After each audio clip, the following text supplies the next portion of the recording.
Hey everyone, a very warm welcome back to the channel. Today we have a very good and very high quality question from the chapter of AOD, monotonicity and maximum minima. The question is asking us to minimize the value of the function 4 power cos x plus 4 power sin x, where x belongs from 0 to pi by 4. Maximum time allotted for this question would be 15 minutes. Ideally, you should try to do it within 7 minutes.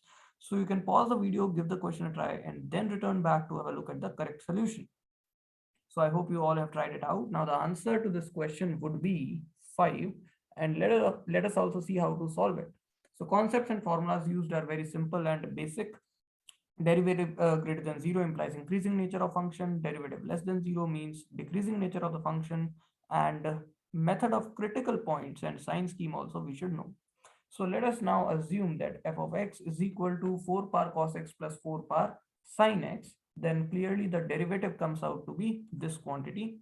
Now to find critical points, we obviously need to solve f prime x equal to 0. And on rearranging this, we are going to get 4 power sin x upon sin x is equal to 4 power cos x upon cos x, which we are calling as the equation number 1. So this gives us a strong indication to assume the function g of t as 4 power t by t, because obviously then this becomes g of sin x, and this becomes g of cos x. So that's the reason why we are taking this. So derivative then g prime t comes out to be this quantity. But since sin x belongs from 0 to 1 by root 2, and cos x obviously belongs from 1 by root 2 to 1, because x belongs from 0 to pi by 4. So a graph basically looks of gt, it looks like this. Clearly 1 by ln 4 would be a point of minima by easily observing that this is positive and making the sign scheme of this quantity. And then 1 by root 2 is here, and 1 would be here. So the thing is that through this graph, we have neither been able to show that gt is a monotonic function, nor have we been able to find an easy way to figure out a solution to the equation g of sin x equal to g of cos x. The reason is, let's say this is, here we have sin x value, okay, and this is g of sin x, and let's say cosine x will be somewhere between 1 by root 2 to 1. Let's say it is here. So this would be cos x, and this would be g of cos x. So clearly these values can be equal also through this graph. So, and but we don't have any easy way to find the x at which this occurs. So this approach fails, and thus we need a different approach. So we will rewrite the equation number 1 as, this is the equation number 1. So this we'll rewrite it as in this form, okay, and then we will take logarithm, which we are calling as equation number 2. And now we are not considering the closed interval, we are only considering the open interval. That's why we have been able to divide, take logarithm and everything. Now let us call h of x is equal to this function minus this function, okay. So that's what we are calling as h of x. H prime x we can find very easily. We can write it in terms of sin x and cos x, and taking LCM, this is what it becomes. Now let us consider this function alone to be p of x. So this is the function.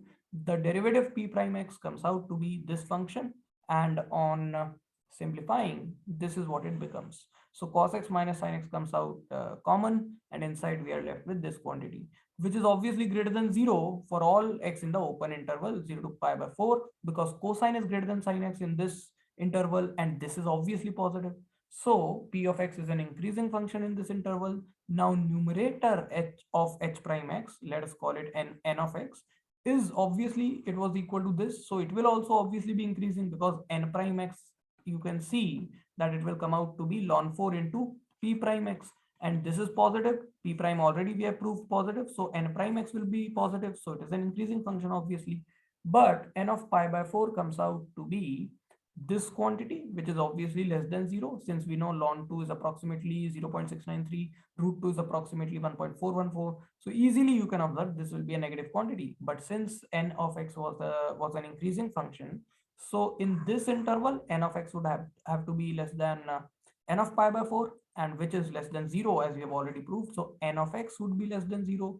And since n of x, the numerator is less than 0, h prime x would also be less than 0 because denominator of h prime x was sin x cos x, which is anyway positive for any x in this interval. Sine is also positive in this acute because x is acute, and cos is also positive. So the entire thing is positive. So the numerator will only decide the sign of h prime x because denominator is anyway positive.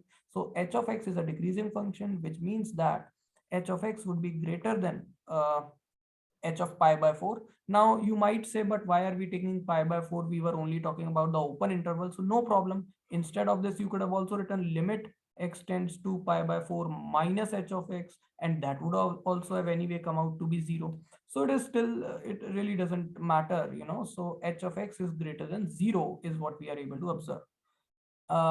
So what we are actually saying is that for the open interval, certainly h of x is always strictly greater than 0. Okay, for open interval, it is strictly greater than 0.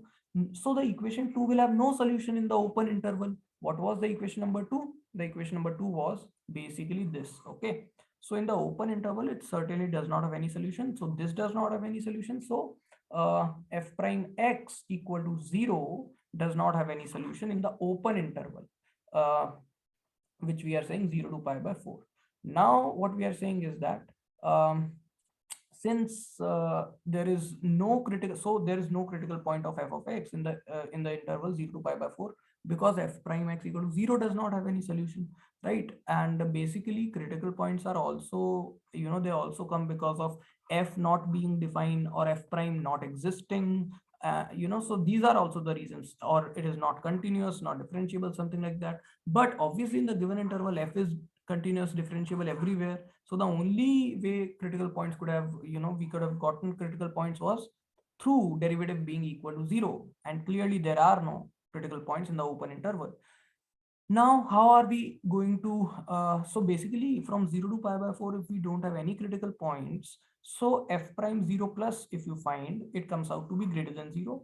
So f prime x would be greater than 0 throughout the interval. That is the sign scheme method, right? Between any two critical points, we basically find the value of the function at any point. And if it is positive, then it remains positive throughout this interval between the two critical points. And if it is negative, then it remains negative throughout. That is basically the sign scheme method, right? So since at 0 plus it is a positive quantity, we can easily observe, okay, just put in 0 plus here in the f prime expression, and you will see that this becomes 0, this becomes 1, and 1 into ln 4 is greater than 0. So basically that's what we have done. Now what we are saying after that is that, so for all x in this interval, f prime x will continue to remain positive. And the reason is also by sign scheme method, of course, you can say. Another reason is that let us assume that sometime it does become 0 or less than 0, negative. But then that would imply by IVT for intermediate value theorem for continuous function that it must have been 0 somewhere, but we have already proven that it has no critical point, so no root in between this. So that's the logic behind this sign scheme method as well. So we can say that f prime x would be greater than or equal to 0 for all x in the closed interval 0 to pi by 4, because at pi by 4, if we find the derivative, it can also come out to be equal to 0, as we can see. But nonetheless, doesn't matter, even if it is greater than equal to 0, it is still going to be an increasing function in this particular x. In fact, it is going to be a strictly increasing function, even though I haven't written it down here, but obviously, because the thing is that from 0 to pi by 4, the f prime x was strictly greater than 0, right? Only at pi by 4 does it become horizontal. So clearly, it is going to be a strictly increasing function, but it wasn't required here. So even with the greater than equal to, we can get the job done. So f of x is an increasing function in this interval, in the closed interval 0 to pi by 4. And that's why we can say that f of x minimum value would occur at x equal to 0, which is 5. So 5 would be our final answer. Now, a very big mistake that many students often do is that equation 1, they write it as this way, in this form they are able to write. Then in 0 to pi by 4, they observe that both these functions are increasing as well as concave up. So, and also at x equal to pi by 4, both functions have equal value 1. So they think that their graphs must look like this, the way I have drawn here. And so no critical points would be there, and then directly they would be able to do it. But this is a wrong method. And what is the mistake? The graphs can also look like this. In this case also, they are both increasing, they are both concave up, and yet there can be intersections and thus critical points. So a very common mistake that anybody can do is this one. And another mistake is going for the 4-part T by T approach. So quite a wonderful and a brilliant question, no doubt, quite a very good quality question. And I really hope that this made you aware of different approaches that can be taken for a question when it is so difficult, and will help you in further problems when you're solving them. So thank you for sticking around till the end. Make sure you like the video, comment down below what more you would like to see next, share it with your friends, subscribe to the channel, and hit the bell icon to never miss an update. And I'll see you all in the next one.